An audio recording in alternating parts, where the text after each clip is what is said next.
দুই বন্ধুর কথোপকথন। ধ্বংসের তিন মূল কারণ। রাফি: জানিস জাহিদ, ইদানিং কেন জানি মনে কোনো শান্তি পাচ্ছি না। সারাক্ষণ অস্থির লাগে, নামাজেও মন বসে না। কেন এমন হচ্ছে বলতো?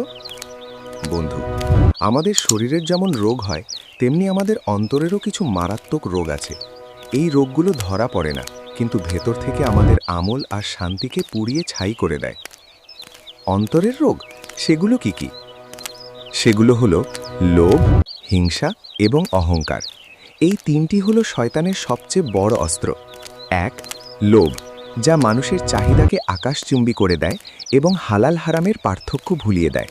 দুই, হিংসা, যা অন্যের সুখ দেখে নিজের বুক জ্বালায় এবং আগুনের মতো নেক আমল পুড়িয়ে দেয়। তিন, অহংকার, যা মানুষকে অন্ধ করে দেয় এবং নিজেকে অন্যের চেয়ে বড় মনে করিয়ে জান্নাতের পথ বন্ধ করে দেয়।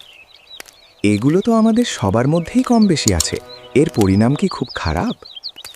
হাদিসে এসেছে, এই ব্যাধিগুলো আগের অনেক জাতিকে ধ্বংস করে দিয়েছে। আমাদের নবী সাল্লাল্লাহু আলাইহি ওয়াসাল্লাম এগুলো থেকে বেঁচে থাকার জন্য বারবার তাকিদ দিয়েছেন। কারণ যার অন্তরে এই রোগগুলো থাকবে, সে প্রকৃত মুমিন হতে পারবে না।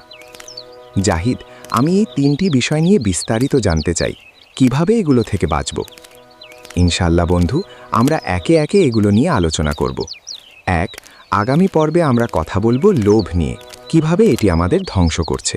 দুই, তারপর আলোচনা করব হিংসা নিয়ে। আর সবশেষে কথা বলবো পতনের মূল কারণ অহংকার নিয়ে। আলহামদুলিল্লাহ, আমি তৈরি। চল তাহলে শুরু করি। প্রিয় দর্শক, আমাদের অন্তরের এই গোপন শত্রুগুলো সম্পর্কে জানতে এবং এ থেকে বাঁচার উপায় শিখতে আমাদের পরবর্তী ভিডিওগুলো দেখুন। ইনশাআল্লাহ দেখা হচ্ছে প্রথম পর্বে, যেখানে আমাদের বিষয় হবে লোভ।